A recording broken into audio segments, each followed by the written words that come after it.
Assalamualaikum warahmatullahi wabarakatuh.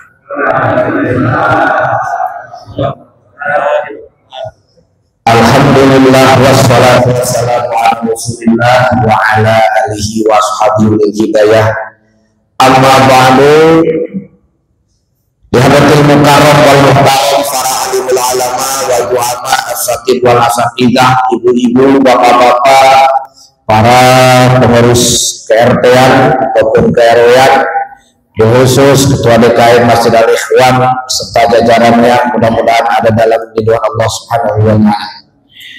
Alhamdulillah hari ini kita bisa hadir kembali di pengajian rutin luar biasa. Kita patut bersyukur pada Allah Subhanahu wa Ta'ala karena di tengah-tengah kesibukan kita dengan urusan dunia kita mampu hadir memenuhi undangan DKM Masjid untuk memakmurkan Masjid Al-Ikhwan dalam rangka pengajian rutin di malam minggu. Yakin, seyakin-yakinnya hadirin, dosa-dosa kita diampuni oleh Allah Subhanahu wa Ta'ala. Karena yakin kata Nabi dalam hadisnya, manin taqala liyata'allama ilman ghufira lahu qabla ayyahtua. Manin taqala, barang siapa yang melangkahkan kakinya liyata'allama ilman, dengan tujuan untuk belajar ilmu agama, mendengarkan, menulis, mengkaji, maka buturolahu qabla ayyahtua, Allah akan ampuni dosa-dosa dia sebelum dia melangkahkan kakinya di tempat tersebut. Amin ya rabbal. Luar biasa. Alhamdulillah. Semoga kita diberikan kesehatan oleh Allah Subhanahu wa Ta'ala. Berkah pengajian ini Allah limpahkan rezeki yang luas, ketenangan dalam kehidupan kita, pernikahan kita sakinah mawaddah warahmah, anak-anak soleh solehah. Amin ya rabbal. Tentunya semoga diberikan ketenangan di dalam menjalani kehidupan kita. Gimana Pak, kabarnya sehat Pak? Alhamdulillah. Sehat badannya, kantongnya sehat. Badan sih sehat Ustadz, kantongnya perlu diinfus kan? Kanker kantong kering. Ya Allah ya Rabbi, mendingan sehat tidak punya duit atau punya duit tapi tidak sehat Pak? Sehat lebih duit juga. Mendingan sehat, enak tidur, enak makan, begitu. Nah hadirin rahimakumullah, luar biasa. Terima kasih support masyarakat untuk memakmurkan Masjid Al-Ikhwan dalam pengajian. Kalau bukan kita, siapa lagi? Betul apa enggak? Orang Kutabumi sono nggak mungkin memakmurkan masjid kita. Orang Rajab tidak mungkin, hanya kita yang bisa memakmurkan masjid kita. Luar biasa. Kompak bapak-bapak di sini, luar biasa. Yakin istiqomah dalam pengajian dan berjamaah. Jamaah rahimakumullah. Ini kitab Muraqul Ubudiyah karangan Imam Ghazali akan menyampaikan kita masalah adabul imamah wal qudwah, adab-adaban imam menjadi imam dan menjadi makmum di dalam sholat. Kaifiat berjamaah, kaifiat menjadi imam, cara jadi makmum yang benar. Jangan sampai jadi makmum juga nggak benar, jadi imam nggak benar, kagak tahu ilmunya. Begitu. Ada imam, contoh makmumnya nggak tahu, imamnya lupa, nggak baca kunut. Harusnya Allahumma hadina fiman hadait, lupa imam. Langsung sujud, si makmum ingat. Harusnya ngucapin apa si makmum? Subhanallah. Betul Pak? Mengingat. Itu si makmum nggak paham. Kata si makmum, Mam, kun. Imam, kun. Di apa itu? Kunut. Ngomong kunut takut batal kali pada. Makmumnya nggak tahu. Mam, kun. Itu si imam kaget. Wah, ada kunti kali. Kuntilanak apa? Waduh. Kun. Harusnya kan subhanallah, Bah. Kun aja dia. Kadang-kadang imam salah, bukan di subhanallah malah. Kata si makmum. Si imam lupa baca surat, si makmum. Alah. Nah, itu kan salah satu contoh. Nah, maka kata Imam Ghazali dalam kitab fikih ini yang diambil dari berbagai macam literasi hadis, dimudahkan dalam susunan kitab ini Muraqul Ubudiyah supaya mudah dibaca, mudah didengarkan, mudah dipelajari. Yang bagi yutlabu lil imam adab samaniatul awal, ada 8 adab-adaban ketika kita menjadi imam. Nah, nanti ada juga makmum di bawah. Pertama, ayyahfaz salat. Si imam wajib pantas mengentengkan sholat jangan lama-lama. Oh, dari mana dalilnya? Nabi pernah bersabda, annahu sallallahu alaihi wasallam qara'a fi dhuhri bitulil mufasil ila salasnaya wa fil asri binisfi dzalika wa fil maghrib bi akhiril mufasil wa ru'ya anna akhir salati salaha Rasulullah sallallahu alaihi wasallam al maghriba qara'a fiha surat wal mursalat. Ada lagi, idza sholadukum binas falyakhaffif fa inna fihim ad-dhaif. Dalam hadis yang ini Nabi menyampaikan, wahai sahabat, dengar kata Nabi, ketika di antara kalian menjadi makmum dan imam sholat berjamaah falyakhaffif, maka itu imam bagus untuk mengentengkan sholat. Falyakhaffif, jangan lama-lama melaksanakan sholat. Ya Rasulullah, kenapa memang? Fa inna fihil ad-dhaif wal kabir, karena kata Nabi di antara jamaah ada yang mungkin sakit, mungkin tua, pegel-pegel kakinya, asam urat. Kata Nabi, imam, jangan lama-lama. Belakang kamu ada si Abah, kakinya udah asam urat, pegel-pegel, betul, rematik. Jadi sedang-sedang saja sholatnya. Satu. Ini mah ayat yang pertama. Waduh, Al-Baqarah Pak imam. Waduh, alif lam mim. Waduh, udah 10 menit berdiri. Itu si imam baca surah, belum selesai. Imamnya begitu panjang, kira-kira maghrib besok itu jamaah nambah penuh apa berkurang Pak? Kenapa nggak berjamaah? Loh, iya imamnya lama. Udah sholat di rumah aja. Ya Allah ya Rabbi. Nah, satu, sedang falyakhaffif. Wa kana yukhaddimu Rasulullah. Anas bin Malik berkata, Anas bin Malik itu adalah salah satu sahabat yang selalu bersama Rasul, menghodam, melayani Rasul. Lama itu sahabat Anas hidup bersama Rasul. Dia menyaksikan jelas sholat Rasul kesehariannya. Bagaimana kata Anas? Saya, kata Anas bin Malik, bersama Rasulullah selama 20 tahun. Asrus sinin, 20 tahun. Masolaitu khalfa ahadin, sholatun, sholatan akhafu wala atimmu min salati Rasulullah. Aku belum pernah melihat orang yang sholatnya lebih enteng, lebih cepat daripada kecepatan Rasulullah. Masya Allah.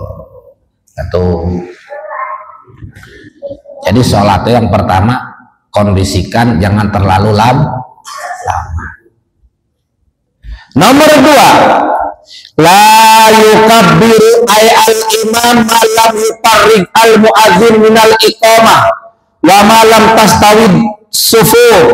2, makmum dan imam harus paham, tidak boleh itu si imam mulai takbiratul ihram, mulai sholat Allahu Akbar, nah jangan dulu, malam yufarrig al-mu'adzin minal iqamah, sebelum selesai muadzin melaksanakan iqamah, wa malam tastawi as-sufuf, dan sebelum sama itu jajaran. Jadi begini mungkin Bilal qomat, beres, imam maju naik ke tempat imam, malik ke belakang, jangan dulu takbiratul ihram imam sebelum makmum semuanya berdiri rapih. Oh begitu kira-kira Pak. Siapa yang berdiri rapi? Yang ada di masjid. Pojok. Oh, Pak sebelah sini Pak. Pak sebelah sini. Yang kosong. Nah, ini udah rapi. Jajaran kedua belum. Mulai gak imam takbiratul ihram? Jangan dulu. Rapi semua, baru takbiratul ihram. Ustadz ada orang wudhu di luar, kita tungguin jangan. Hah? Jangan. Luar masjid itu Pak. Udah kita tungguin yang wudhu, kata imam. Tungguin dulu yang wudhu itu. Pas mau sholat, nggak jadi dia sholatnya. Ke WC, buang air besar lagi. Lama nggak kira-kira? Lama. Oh yang di dalam aja rapi, harus. Makanya si makmum juga harus paham. Jangan mentang-mentang imamnya pasti nungguin ini, dia jadi pojokan aja duduk. Lah ditungguin ini kata si makmum. Sibrek. Kapan sebenarnya si makmum udah mulai berdiri? Dari sejak awal qomat. Itu Pak. Di kita rata-rata bagaimana? Ya. Di kita mak qomat dulu baru berdiri. Dalam kitab Fathul Mu'in gimana? Itu juga nggak salah barusan juga, enggak dosa. Yang paling bagus itu bagaimana sebelum qomat itu ya, si imam tuh berdiri, ya, imam beres sholat qobliyah. Assalamualaikum berdiri. Naik ke mimbar. Ini belum qomat ini. Belum qomat. Berdiri semua baru qomat. Itu yang paling tepat mah. Ya.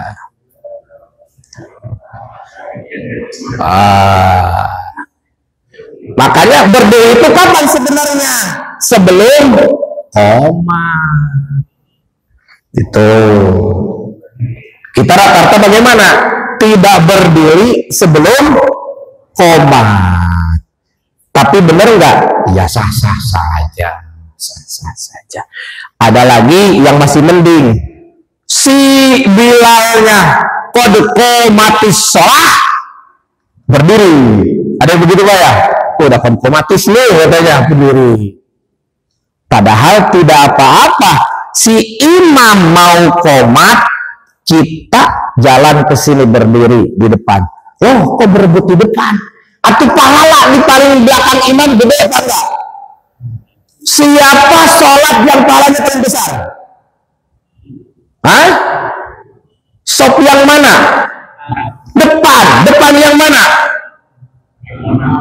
belakang imam. Andai kata Nabi, orang-orang tahu pahalanya di belakang imam dan yang paling depan, itu orang bakal berebut ingin sholat di paling depan. Masya Allah. Berebut bagaimana? Anda berebutan digilir, kata Nabi. Hari Jumat, Mang Jayed yang di depan, yang belakang imam. Hari Sabtu, Mang Asep. Nah, begitu. Hari Minggu, Mang Anu. Atau masih cek juga, dikontrol kata Nabi. Kalau pada tahu itu pahala di belakang imam paling depan, dikontrol. Dikontrol apa? Pakai gelas. Saking gedenya pahala. Dan siapa yang paling depan? Selain imam maksudnya, orang yang siap menjadi badal. Jadi badal imam itu di mana, Pak? Belakang imam. Anak kecil jangan. Yang siap menjadi imam andai imam batal. Begitu. Andai imam lupa bacaan surat, dia yang siap menggantikan. Jangan sampai imam lupa. Inna a'toina kal kautsar, kata imamnya lagi pusing dalam urusan tadi. Fasholli li rabbika wanhar, inna a'toina kal kautsar. Muter-muter itu imam. Fasholli li rabbika wanhar, inna a'toina kal kautsar. Si makmum belakang juga puyeng. Kata si makmum itu imam, inna mulu katanya. Kata si imam yang di belakang juga kagak tahu karena dia bukan ahli juga. Kata si makmum, kalau belakangnya inna, seingat saya langsung inna lillahi wa inna ilaihi raji'un. Ya Allah ya Rabbi. Nah makanya berebut paling depan di sini ya. Nggak bisa di sini. Pokoknya paling depan itu yang pahalanya paling besar. Siapa yang paling besar? Dia yang paling jajaran tidak di depan. Nah, maka jelas ya, ajaran fikih mengajarkan ketika qomat sudah boleh berdiri si makmum semua dari mulai qomat dimulai, bukan di akhir qomat si makmum baru berdiri. Itu yang sebenarnya udah adatnya Ustadz, kita udah kebiasaan begitu. Ya silahkan, tidak apa-apa, tidak apa-apa. Nah, itu yang paling tepat. La yukabbiru al imam, si imam yang kedua jangan takbiratul ihram malam yufarid al muadzin min al iqamah, selama si Bilal belum melaksanakan qomat sampai selesai, dan sebelum itu sopnya berjejer rapi. Palyatapit yaminan wasimalan, terus itu si imam tengok kanan dan tengok kiri. Pak Indro'a halalan, siga si imam melihat cacat dalam sop, melihat celak di sop, itu si imam amaro bitaswiyah, si imam wajib menyuruh itu sop dilengkapi. Sini, Pak, ini satu lagi ya. Ini Pak, satu lagi ya. Begitu kira-kira. Terus imam melihat, Pak itu pecinya terlalu bawah begini, benerin Pak, ke atasin. Begitu imam tuh. Ingetin, imam itu pemimpin. Rakyatnya salah ibadah, imam tahu, wajib dibetulkan. Pak maaf tuh pecinya kurang atas. Begitu. Jangan kesinggung yang dikasih tahu. Emang tugas imam begitu. Oh, begitu ceritanya. Jadi jelas bahwa di sini mengajarkan imam itu benar-benar paham situasi dan kondisi yang di belakang.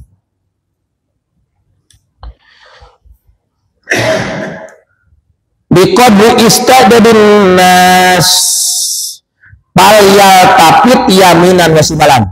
fa in doa holalan amaro bitaswiyah wal muadzin yuakhirul iqamah anil adzan biqadri istidadi nasi lis sholati. Kapan muadzin qomat? Ini lagi nih. Tapi muadzin adzan, betul Pak? Berarti setelah adzan langsung sholat apa? Sunnah atau qobliyah Pertanyaannya, kapan itu si muadzin atau bilal qomat? Dijawab oleh Imam Ghazali, si muadzin qomat atau iqomah untuk manggil sholat itu ketika biqadri istidadin nas, biqadri istidadin nas sholat, dengan ukuran manusia melaksanakan sholat sunnah. Beres sholat sunnah serentak qomat itu.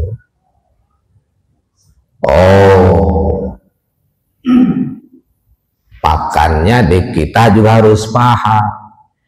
Ada di sini ada jam ya, ada jam qomat nggak? Ada. Berapa menit kira-kira dari sholat? 5 menit semenit lagi qomat,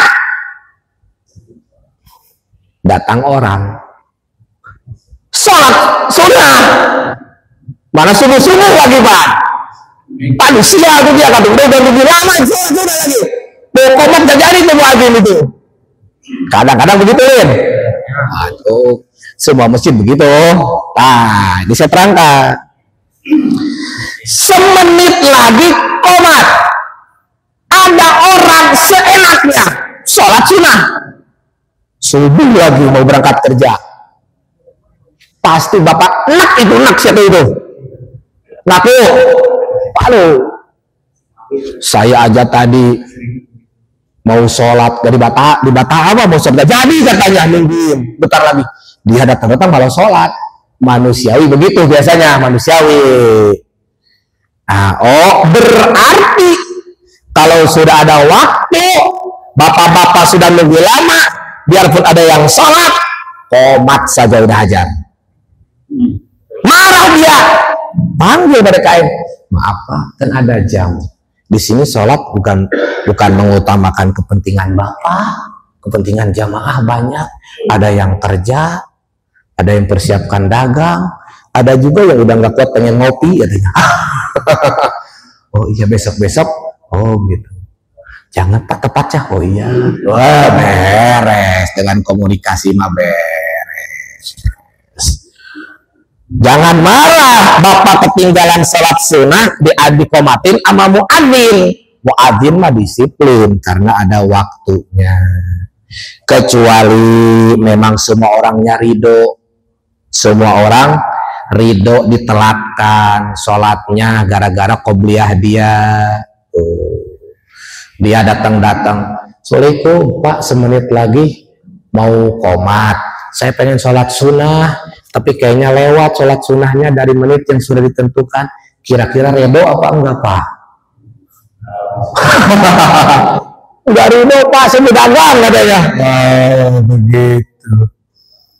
Nah, jadi kita ketika masuk ke masjid harus lihat menit karena sholat jamaah jangan sampai rusak hatinya gara-gara kelakuan kita.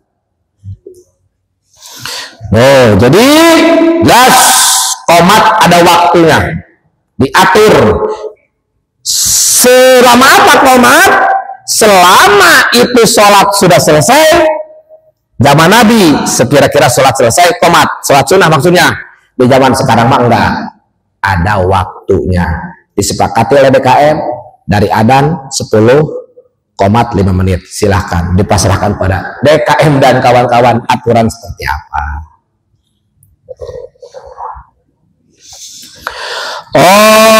Hadirin rahimakumullah. Ustadz, saya kan itu udah istiqomah qobliyah subuh, pahalanya besar. Terus kalau saya ditinggalkan sayang banget. Bener apa enggak? udah qobliyah subuh istiqomah. Pahalanya besar apa enggak? Besar. Kesiangan lah bapak, masuk ke masjid mau qomat, bagaimana? Sholat jamaah mulai. Saya belum sholat qobliyah subuh. Aku lihat dalam kitab Fathul Mu'in jelas, barang siapa yang sudah istiqomah sholat sunnah qobliyah, terus dia ke masjid, tidak keburu qobliyah, alasannya tiba-tiba mencret, pengen ke WC, pengen pipis, pengen BAB, atau memang kesiangan, maka boleh melaksanakan sholat kodok qobliyah subuh. Sholatnya qobliyah dilaksanakan setelah sholat subuh. Boleh secara fikih. Sama dengan kita ketiduran dohor jam 11 tidur, bangun jam 5, enggak sholat apa tuh? Duhur. Sholat duhurnya gratis apa diganti? Gratis apa diganti?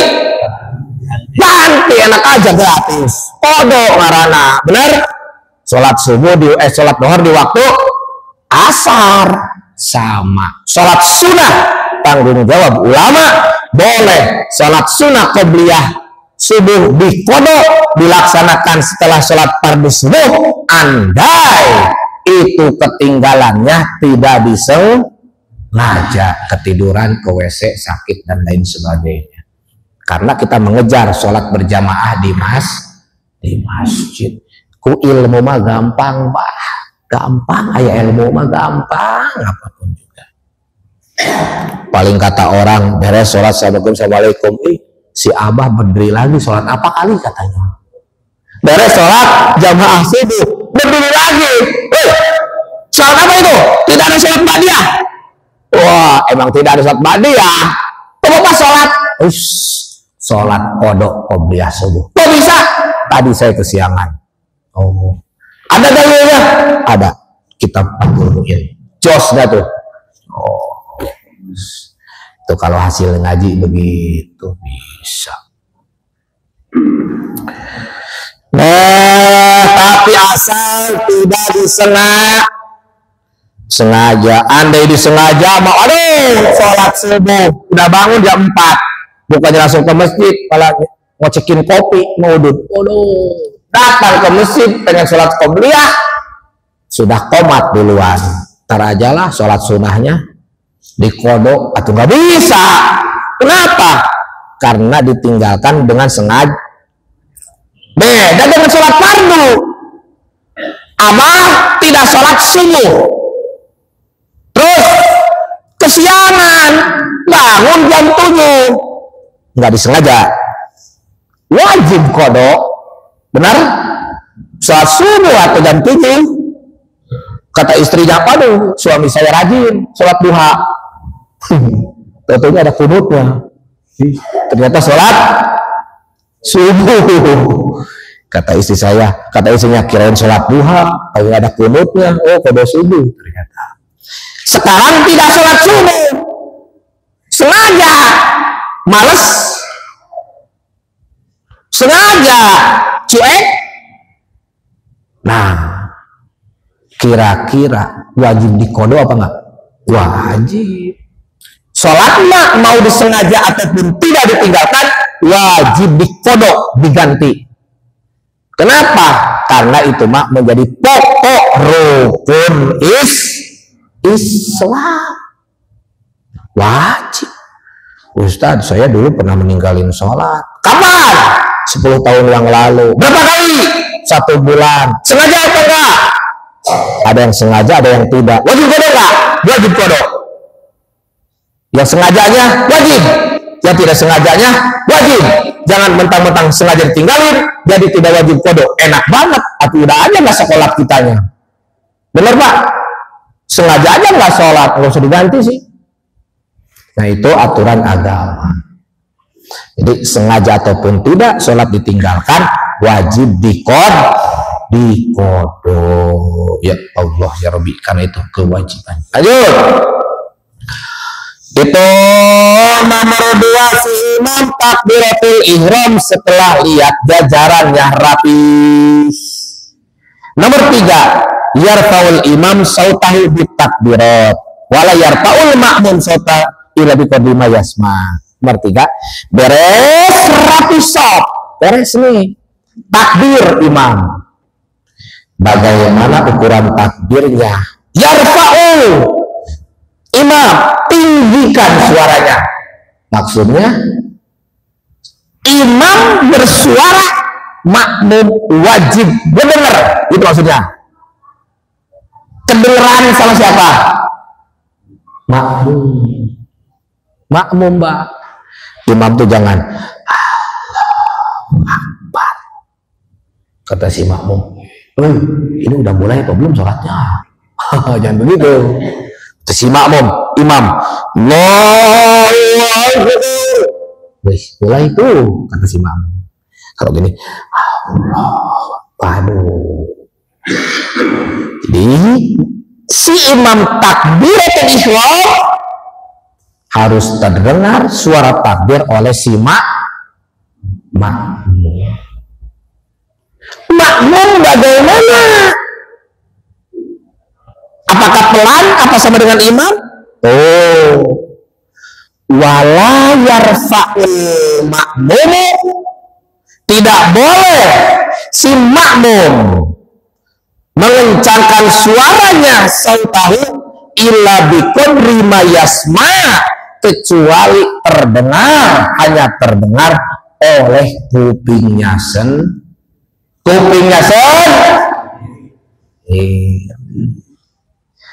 Allahu Akbar. Jangan sampai si makmum suaranya nyaingin imam, Mbak. Allahu Akbar, makmum Allahu Akbar. Jangan, makruh, tidak baik. Kenapa? Karena bisa nipu makmum. Ya nipu makmum yang lain. Si imam mau sujud, si makmum mau sujud yang depan. Nah, si imam mau sujud atau si imam berdiri dari luar, makmum baru masuk, masbuk. Si imam kurang kenceng bacaan surahnya, makmum baru takbiratul ihram. Itu si makmum suaranya kenceng, Bang. Allahu Akbar. Atau itu si makmum rukun semua. Padahal suara siapa? Yang baru datang tadi. Kata si makmum, oh, padahal imam belum. Balik lagi si makmumnya.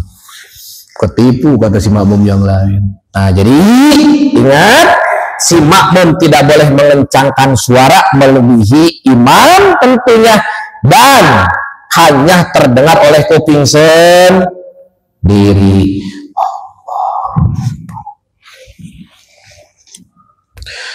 Wayanwil imam al-imama layanal padal jamaah. Terus si imam ingat harus berimam, niat jadi imam. Niat saya sholat pada maghrib jadi imam karena Allah Ta'ala. Dan si makmum niat saya melaksanakan sholat fardu maghrib jadi makmum karena Allah Ta'ala. Si imam tidak niat jadi imam, sah, tapi tidak punya pahala sunnah. Si makmum tidak ngomong-ngomong jadi makmum, tidak sah sholatnya karena dia sedang berjamaah. Si makmum mah wajib niat sholat berjamaah, si imam tidak wajib jadi imam. Tapi imam tidak wajib niat mengucapkan imam. Andai begini si imam, niat saya melaksanakan sholat pada maghrib, Allahu Akbar, sah walaupun posisi jadi imam. Yang bagus begini, niat saya melaksanakan sholat pada maghrib jadi imam karena Allah Ta'ala, afdol. Si makmum, niat saya melaksanakan sholat pada maghrib jadi makmum karena Allah Ta'ala, sah dan wajib andai dia berjamaah. Dia berjamaah, niatnya begini, niat saya melaksanakan sholat fardu isya 4 rakaat, Allahu Akbar, tidak ngomong-ngomong jadi makmum, tidak ngomong-ngomong berjamaah, tidak sah sholatnya. Kenapa? Karena Anda berjamaah tapi niatnya tidak berjamaah. Dari mana dasarnya? Karena sholat ibadah butuh niat. Mana dalilnya? Innamal a'malu binniyat. Sesungguhnya amal itu tergantung pada kata siapa itu? Hadis siapa? Nabi. Benar apa enggak? Benar apa enggak? Bapak sholat maghrib, niatnya sholat isya. Saya tanya, jujur, sah nggak sholatnya? Tidak sah, karena niatnya yang salah. Bapak zakat fitrah, tapi tidak niat zakat, tidak sah. Bapak ibadah haji, nawaitu antah, Bapak ibadah haji, ada niatnya apa enggak? Ada. Niatnya umroh, sah nggak hajinya? Tidak. Bapak umroh, niatnya haji, atau tidak sah? Semua juga ada aturan. Bapak wudhu, nawaitul ghusla, niat saya nawaitul wudhu, niat saya melaksanakan wudhu, menghilangkan hadas kecil, padukan Allah Ta'ala. Niatnya, niat saya mandi besar karena Allah Ta'ala. Wudhu pakai niat mandi besar, atau mandi besar pakai niat wudhu, sah apa enggak? Tidak sah. Itulah pentingnya innamal a'malu bin. Sesungguhnya amal tergantung pada niat. Kembali, makmum wajib ketika berjamaah ngomong-ngomong dalam hati jadi berjamaah atau makmuman.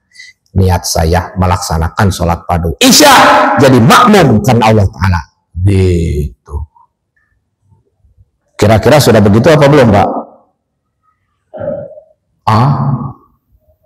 Begitu apa enggak? Araraya ya.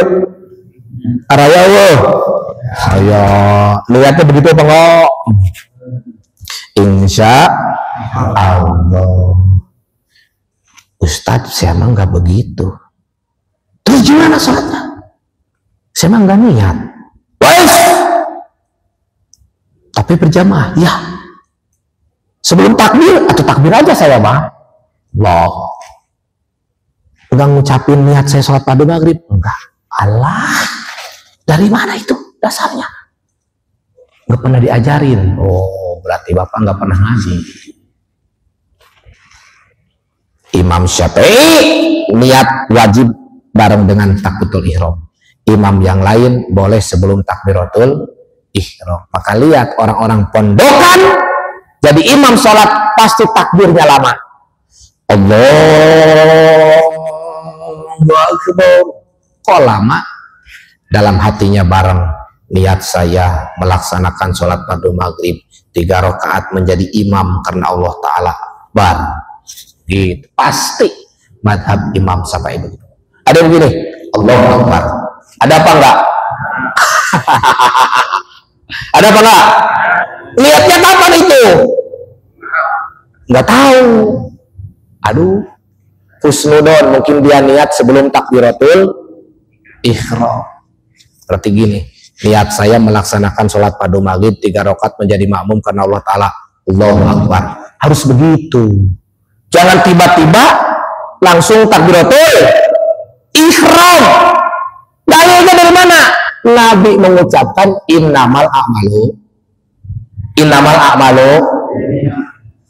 Jadi kemana ini tuh hadis? Oh, begitu. Itu dalil yang sahih menurut Imam Syafi'i dan imam-imam yang lain. Perbedaannya cuma satu. Imam Syafi'i mah harus bareng dengan takbiratul ihram, itu niat dalam hati. Imam yang lain boleh sebelum takbiratul ihram, itu doa. Oh, berarti niatnya Arabnya begini, talaqqud bin niat. Usolli fardol maghribi, usolli fardol isya'i, usolli fardol isya'i arba rakaatin mustaqbil qiblati makmuman lillahi ta'ala. Tuh. Usolli fardhu subhi, duhuri, asri. Wajib ngomong usolli, Ustaz? Enggak. Usolli mah bukan bagian dari sholat, betul? Usolli bukan bagian dari sholat, bukan. Oh, sering dibaca, betul. Kenapa dibaca? Mengingatkan hati kita. Oh, sholat apa nih? Bohor.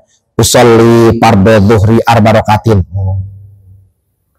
Niat di mana? Di dalam hati bareng dengan takbir. Ini baru niat. Allah, niat saya melaksanakan sholat pada maghrib dari makmum karena Allah Ta'ala.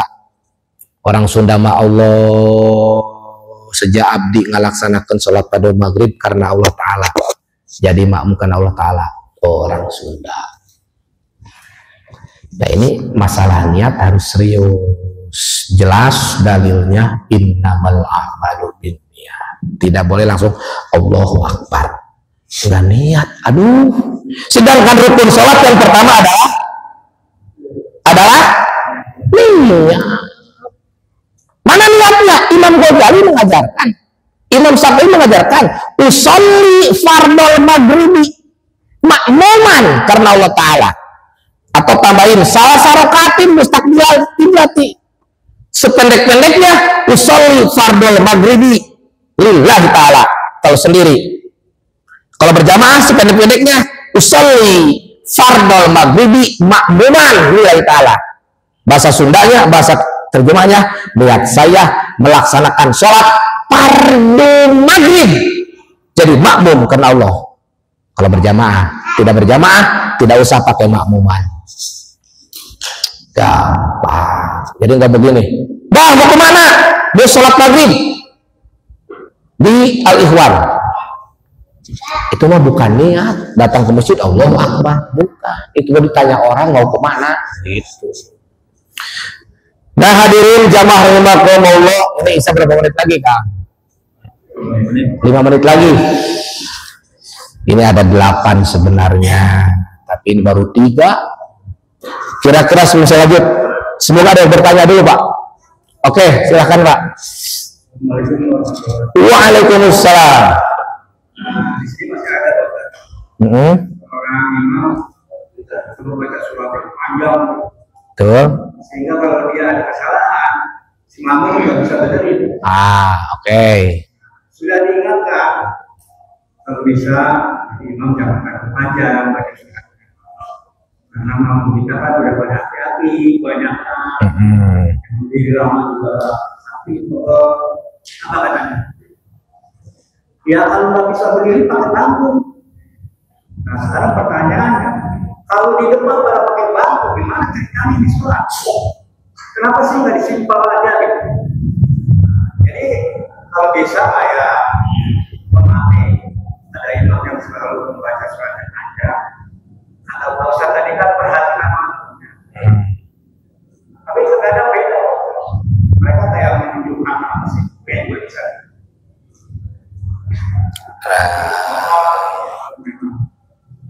Menjadi imam kelihatan bacalah surat yang bisa dimengerti sama makmumnya, jadi kalau salah makmumnya bisa membenahi.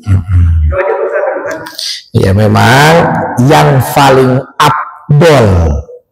afdol itu bahasa Arab, bahasa kitanya paling oke ya, paling jos. Imam itu membaca surah yang bisa dipahami atau dihafal oleh siapa? Makmum paling jos. Andai dia baca surat yang panjang, sah nggak? Sah. Tapi harus benar-benar dia paham, tidak mungkin ada kesalahan. 1. Boleh. Yang kedua, tadi yang panjang memang sah nggak sholat? Sah dengan yang panjang walaupun makmum ngedumel, tapi hilang berjamaahnya. Maksudnya gimana? Syarat imam jadi pahala untuk makmum. Saya ulang, syarat si imam berjamaah sama si makmum supaya jadi pahala berjamaah apa? Si makmum senang terhadap si imam. Maaf, andai makmum enggak senang sama si imam, bukan enggak senang sama orangnya, bukan, bisa enggak senang sama orangnya karena kelakuannya, imam kok kelakuannya begitu, tapi dia tetap berjamaah karena mau apa lagi orang imamnya itu. Nah itu pahalanya berkurang untuk dia. Jadi makmum itu harus senang terhadap siapa? Jadilah imam yang disenangi oleh siapa? Makmum. Imam itu yang harus disenangi sama siapa?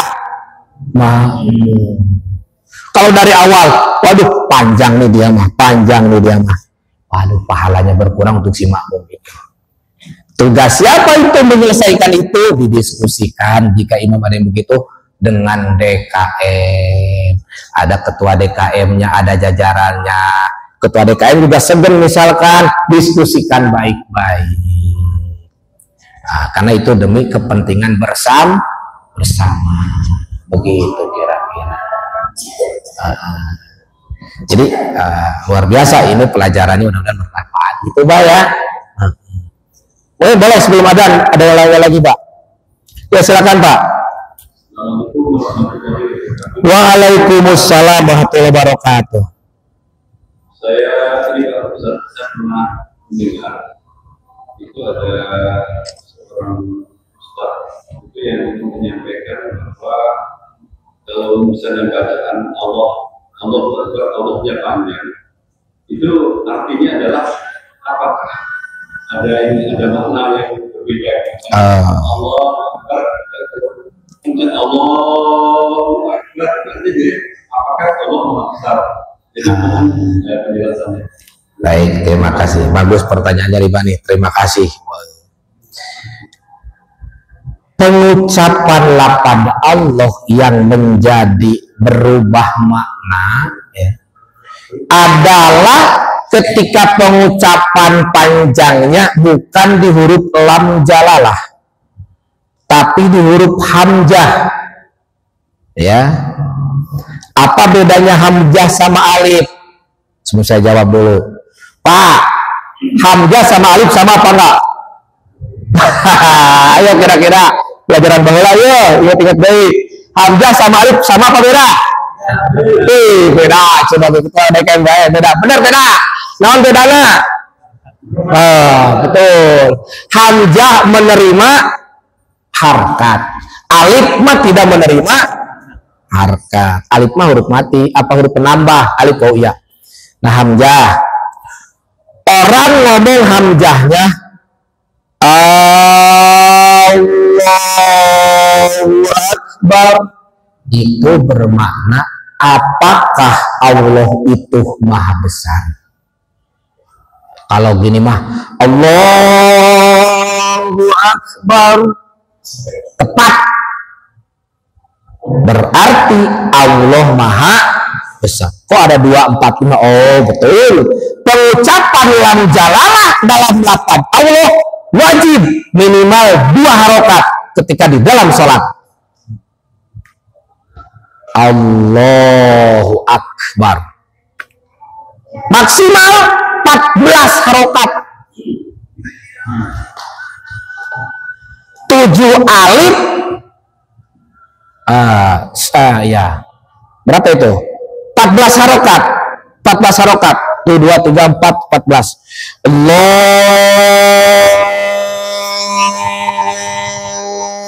Allahu Akbar. Ada nggak sholat begitu panjang Pak? Ada. Boleh, batu mau. Ketika adzan, boleh 14 harokat. Atau udah harokat? Allahu Akbar. Tapi orang ada yang suka pendek. Allah. Udah 2 harokat. Memang salah apa enggak? Enggak. Kok enggak salah? Dia bukan sedang baca Quran. Sedang zikir mah bebas, betul? Enggak usah pakai tajwid. Kalau lagi zikir, enggak boleh, enggak usah. La ilaha illallah, la ilaha illallah, la. Harus begitu. Jadi sah. La ilaha illallah, la ilaha illallah. Sah nggak? Sah. Jadi mana? Tidak. Ini sedang berzikir, bukan sedang ngaji Al-Qur'an. Ngaji Al-Quran wajib pakai bapaknya. Bismillahirrahmanirrahim. Pasti pernah apa enggak? Coba pakai tajwid, mau makan. Baca doa dulu ya. Bismillahirrahmanirrahim. Begitu enggak makan Pak? Bismillahnya. Itu kelamaan. Bismillahirrahmanirrahim. Wah, bedanya baca Quran sama kembali ke pertanyaan si Abah. Jadi yang panjang itu ketika alifnya dibaca panjang itu baru merubah makna. Apakah Allah besar, maha besar? Kalau Allahu Akbar justru itu yang dianjurkan 2, 4, 5, 6, 7 sampai 14 harokat diperbolehkan. Begitu kira-kira Bah. Cukup? Ada lagi Pak? Cukup, baik, alhamdulillah. Itulah baru 3 ya, 3. Mungkin next time kita lanjut lagi. Masih ada ini syarat qudwah, bersyarat imam dan syarat makmum, semuanya 14, baru 3. Insyaallah nanti kita lanjutkan jika ada kesempatan datang lagi ke sini. Hadirin rahimakumullah, mohon maaf atas segala kekurangan. Wal afu minkum. Wassalamualaikum warahmatullahi wabarakatuh.